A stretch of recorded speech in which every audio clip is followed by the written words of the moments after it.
Hello everyone, welcome to my channel. मैं नीलकमल आप लोगों का स्वागत करती हूं अपने चैनल पे। अभी हम क्या कर रहे थे, एक्चुअली यदि आपको याद होगा तो हम इलेक्शन से रिलेटेड चीज़ें जानने की कोशिश कर रहे थे और उसके लिए हम लोगों ने क्लास 9th के इलेक्टोरल पॉलिटिक्स का सहारा लिया था।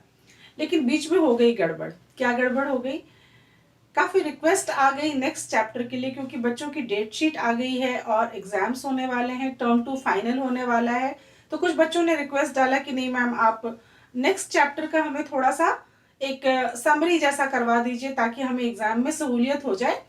तो इसीलिए मैं आज थोड़ा सा उसको इलेक्शन वाले चैप्टर को थोड़ा सा ब्रेक दे रही हूँ और इस चैप्टर को मैं थोड़ा सा ले रही हूँ और ये वाले चैप्टर को मैं थोड़ा सा एक्सप्लेन करूंगी ताकि एक समरी जैसी हो जाए और बच्चे कम से कम एग्जाम अच्छे से लिख पाए। और फिर हमारा अभी इलेक्शन वाला चीज चलता रहेगा, बीच में रुकेगा नहीं, क्योंकि इलेक्शन अभी बाकी है। 10 मार्च अभी बाकी है, काउंटिंग अभी बाकी है और बहुत सारे सब टॉपिक्स अभी भी बाकी है।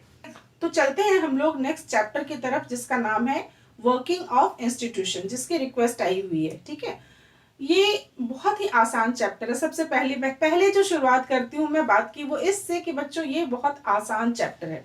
आप बोलोगे कैसे आसान है, चलो मैं बताती हूँ।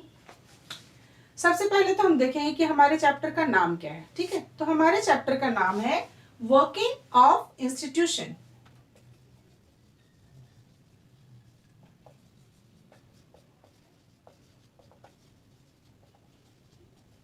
तो वर्किंग ऑफ इंस्टीट्यूशन में सबसे ज्यादा ध्यान देने की जो बात है कि पहले आप टॉपिक को समझिए। यदि आप टॉपिक को समझ जाएंगे तो पूरा चैप्टर यूं ही आसान हो जाएगा।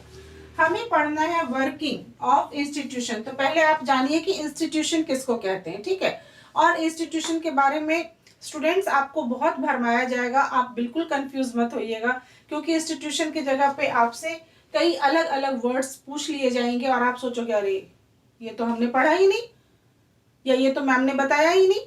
तो वो सारे कंफ्यूजन अभी आज यही दूर करेंगे। तो इंस्टीट्यूशन में क्या क्या आ जाता है? इंस्टीट्यूशन में 4 चीजें होती है। ठीक है, 1 2 3 4। इसमें आता है आपका लेजिस्लेचर, लेजिस्लेचर आ गया, इसमें आ गया आपका एग्जीक्यूटिव, और इसमें आ गया आपका जुडिशियरी, और लास्ट वन जो है ये साइन ऑफ इंट्रोगेशन है, दैट इज मीडिया। मीडिया आपके सिलेबस में नहीं है, इसीलिए हम लोग डिस्कस करेंगे लेजिस्लेचर, एग्जीक्यूटिव और जुडिशियरी के ऊपर। और आपसे ये पूछा जा रहा है कि इनका वर्किंग क्या है, अर्थात इनका काम करने का तरीका क्या है। मीन्स लेजिस्लेचर किस तरीके से काम करती है, एग्जीक्यूटिव किस तरीके से काम करती है और जुडिशियरी किस तरीके से काम करती है। यही सीधा सा मसला है जिसको एक एग्जाम्पल के द्वारा समझाया गया है, और वो है ऑफिस मेमोरेंडम। ऑफिस मेमोरेंडम के एग्जाम्पल को हम लोग समझेंगे, पर उसके पहले मैं आपको एक जिस्ट दे दूं कि किस तरह से आप इस चैप्टर को एज अ होल समझ सकते हैं। तो वर्किंग ऑफ इंस्टीट्यूशन को समझने के लिए ये जरूरी है कि आप ये जाने कि हमारे यहाँ कौन सा फॉर्म ऑफ गवर्नमेंट अपनाया गया है। तो एक तो पार्लियामेंट्री फॉर्म ऑफ गवर्नमेंट है और दूसरा फेडरल फॉर्म ऑफ गवर्नमेंट है। तो फेडरल फॉर्म ऑफ गवर्नमेंट को बनाने के लिए आप एक ऐसे ट्रायंगल सा बना लीजिए ताकि आपको समझ में आए, क्योंकि फेडरल फॉर्म ऑफ गवर्नमेंट में क्या होता है कि जो ऑर्गन ऑफ गवर्नमेंट है वो हर लेवल पे होता है। तो ऑर्गन ऑफ गवर्नमेंट क्या होता है, मैंने जैसा कि कहा था कि आप बच्चों कंफ्यूज मत कीजिएगा, क्योंकि ये जो इंस्टीट्यूशंस है ना, यही ऑर्गन ऑफ गवर्नमेंट है, यानी कि लेजिस्लेचर, एग्जीक्यूटिव और जुडिशियरी। और जब हम इसे लेवल में बांटेंगे तो ये लेजिस्लेचर जो है वो भी, और जो एग्जीक्यूटिव है वो भी, और उसके बाद जो जुडिशियरी है वो भी हर लेवल पे आपको मिलेगा। चलिए एग्जाम्पल लेते हैं लेजिस्लेचर का। ठीक है, तो यूनियन लेवल ये जो हो गया आपका, ये हो गया यूनियन लेवल। ठीक है, इसके नीचे सेंटर वाला जो हो गया आपका स्टेट लेवल, और सबसे नीचे का जो हो गया आपका वो हो गया लोकल लेवल। और लोकल लेवल जो है उसे अगेन हम 2 भागों में बांट सकते हैं, और वो है अर्बन और दूसरा जो है वो है रूरल। तो अब आपको ये बिल्कुल आसानी से समझ में आएगा, क्योंकि ये हर लेवल पे जो गवर्नमेंट है इसी के बारे में हम पढ़ेंगे इसमें। और तो लेजिस्लेचर जो है वो भी हर लेवल पे अलग अलग है, वो क्या है वो मैं आगे एक्सप्लेन करूंगी। एग्जीक्यूटिव को जब हम देखेंगे तो वो भी हर लेवल पे अलग अलग है, और जुडिशियरी की यदि बात करें तो वो भी हर लेवल पे अलग अलग है। अब हमें पढ़ना है कि इनका वर्किंग क्या है, अर्थात ये जो इंस्टीट्यूशंस हैं या जो ऑर्गन ऑफ गवर्नमेंट है या ये काम कैसे करते हैं, यही सवाल है हमारा। तो ये काम किस तरह से करते हैं, तो लेजिस्लेचर किस तरह से काम करता है ये पहले देखेंगे, फिर एग्जीक्यूटिव किस तरह से काम करता है ये देखेंगे, और फिर सिस्टम ऑफ जुडिशियरी को समझने की कोशिश करेंगे। तो तीनों ऑर्गन के बारे में या वर्किंग ऑफ इंस्टीट्यूशन के बारे में जब जानेंगे तो मेनली हमें ये जानना है कि ये काम किस तरह से करता है। तो यदि लेजिस्लेचर की बात करें तो लेजिस्लेचर की यदि बात करें तो इसमें हमारा यूनियन लेवल पे आता है लोकसभा, राज्यसभा और प्रेसिडेंट। तो ठीक है, यहाँ पे हो गया लोकसभा, राज्यसभा और प्रेसिडेंट। ठीक है, अब जो कुछ भी कानून बनता है वो इनके द्वारा ही बनता है, यानी कि कोई सा भी बिल जो होता है, जैसा कि मैंने आपको पहले की क्लास में भी बताया था कि पहले प्रपोजल होता है ना। तो पहले हम लोग लिख लेते हैं कि पहला जो स्टेप होता है वो प्रपोजल होता है, प्रपोजल के बाद ये बिल होता है, और बिल के बाद ये लोकसभा में जाता है, फिर राज्यसभा से पास होता है, उसके बाद प्रेसिडेंट का सिग्नेचर होता है, और उसके बाद ये लॉ या एक्ट बनता है। ठीक है,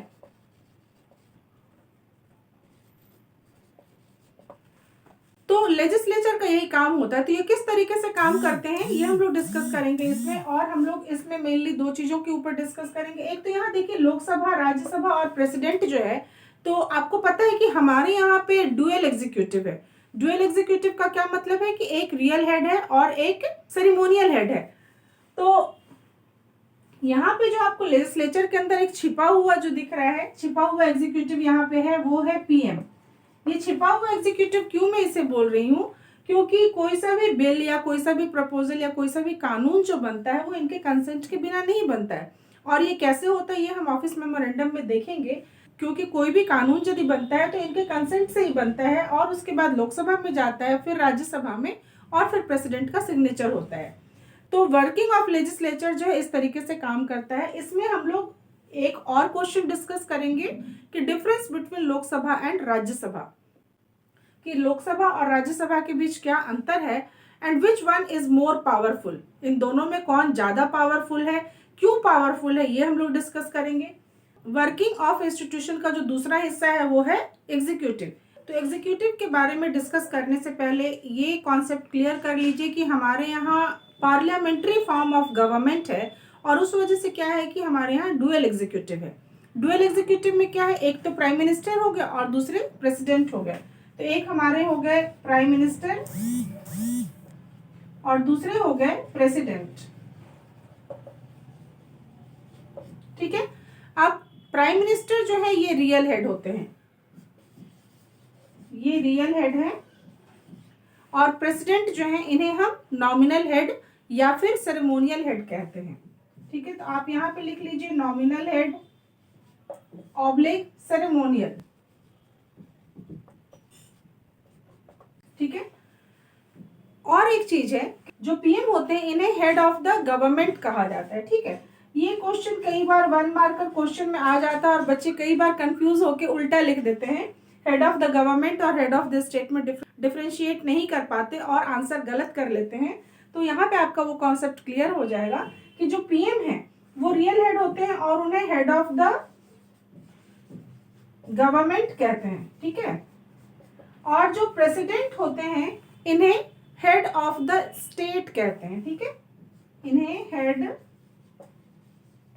ऑफ द स्टेट कहते हैं। अब ये स्टेट एमपी यूपी वाला स्टेट नहीं है। स्टेट का मतलब है कि एक डेफिनिट टेरिटरी जहां पे सर्टेन पॉपुलेशन हो, और वहां वो स्टेट जो है, वो क्षेत्र जो है, वो निश्चित भूभाग जो है वो सॉवरेन हो। तो यहाँ पे जब हम स्टेट की बात कर रहे हैं यानी कि हम इंडिया की बात कर रहे हैं, तो पीएम जो हो गए वो हेड ऑफ द गवर्नमेंट हो गए, यानी जो रूलिंग पार्टी हो गई उसके हेड जो होंगे वो पीएम होंगे, और हेड ऑफ द स्टेट का मतलब हो गया प्रेसिडेंट। तो कहने को वो नॉमिनल है। अब इनके पोजीशन के बारे में भी एक बात मैं आपको बता दूं कि चूंकि हमारे यहाँ पे कॉलोनियल गवर्नमेंट जब था तो ब्रिटिश लोग यहाँ पे शासन करते थे और ब्रिटेन में ये तरीका था कि वहाँ पे मोनार्क होते थे, अभी भी होते हैं। तो मोनार्क जो थे वो उनके नॉमिनल हेड है, जैसे होता है ना कि एक इंस्टीट्यूशन को बना के रखना है, तो उनकी पदवी तो है पर उतना ज़्यादा पावरफुल वो जगह नहीं होता है। तो वो जो कंडीशन है, वो जो स्थिति है वहाँ पे मोनार्क की, वही स्थिति इंडिया में प्रेसिडेंट की है। बट इनके पावर्स होते हैं, क्या होते हैं वो मैं अगली क्लास में बताऊंगी, लेकिन यहाँ पे मैं आपको एग्जीक्यूटिव्स के बारे में बता रही हूँ ताकि आपको ये चैप्टर आराम से समझ में आए कि जब लेजिस्लेचर हमने पढ़ा तो हम उसमें लेजिस्लेचर में कानून कैसे बनता है ये तो पढ़ेंगे, साथ ही साथ दोनों यानी राज्यसभा और लोकसभा के बीच में डिफरेंस पढ़ेंगे और उनमें से कौन ज्यादा इंपॉर्टेंट है ये पढ़ेंगे। अब जब एग्जीक्यूटिव की बात आती है तो यहाँ मैंने ये दो एग्जीक्यूटिव आपको बताया कि भाई नॉमिनल है और एक रियल है। इसके अलावा एक और तरह के एग्जीक्यूटिव्स होते हैं, वो क्या होते हैं चलिए देखते हैं। तो जब एग्जीक्यूटिव की बात हम करते हैं तो एग्जीक्यूटिव सिर्फ रियल और सेरेमोनियल ही नहीं होते बल्कि और भी तरह के होते हैं। चलिए देखते हैं क्या है जो हम इस चैप्टर में पढ़ेंगे। तो एग्जीक्यूटिव जो है वो दो तरह के होते हैं, पॉलिटिकल एग्जीक्यूटिव और परमानेंट एग्जीक्यूटिव। पॉलिटिकल एग्जीक्यूटिव और परमानेंट एग्जीक्यूटिव। अब पॉलिटिकल एग्जीक्यूटिव में कौन आते हैं, जितने भी मिनिस्टर्स होते हैं वो पॉलिटिकल एग्जीक्यूटिव में आते हैं। इसी में हमारे रियल हेड और नॉमिनल हेड भी आ जाएंगे, मीन्स यहाँ पे आपके पीएम भी आ जाएंगे, यहाँ पे आपके प्रेसिडेंट भी आ जाएंगे और दूसरे मिनिस्टर्स भी आ जाएंगे। ठीक है, अब दूसरे मिनिस्टर्स क्या होते हैं, कितने होते हैं, वो सारे मैं अपने अगली क्लास में एक्सप्लेन करूंगी। अभी इसमें मैं सिर्फ आपको बता रही हूँ, एक ढांचा दे रही हूँ ताकि आपको पढ़ना कैसे है ये समझ में आ जाए। और परमानेंट एग्जीक्यूटिव्स में कौन होते हैं, जो एग्जाम दे के आते हैं, जैसे आईएएस हो गए, आईएफएस हो गए, ये जो होते हैं इनको परमानेंट एग्जीक्यूटिव्स कहते हैं। तो इस चैप्टर में जो हम पढ़ेंगे, जैसा कि हमने लोकसभा और राज्यसभा के बारे में पढ़ा कि इसमें क्या अंतर है और कौन एक ज्यादा महत्वपूर्ण है, ठीक उसी तरह से इस चैप्टर में हम ये पढ़ते हैं कि पॉलिटिकल एग्जीक्यूटिव और परमानेंट एग्जीक्यूटिव में क्या अंतर है और इन दोनों में से कौन एक ज्यादा महत्वपूर्ण है और क्यों महत्वपूर्ण है। ठीक है, तो ये हो गया हमारे एग्जीक्यूटिव का। अब आते हैं जुडिशियरी। जुडिशियरी के बारे में हम क्या पढ़ेंगे इस चैप्टर में। जुडिशियरी के बारे में भी समझने के लिए पहले तो आप एक ट्रायंगल बना लीजिए, 3 भाग में बांट दीजिए। सबसे ऊपर का जो हो गया ये हो गया यूनियन लेवल, और यूनियन लेवल में हमारे पास होता है सुप्रीम कोर्ट। ठीक है, इसके बाद हो गया उससे नीचे का लेवल स्टेट लेवल, जहां होते हैं हाई कोर्ट्स।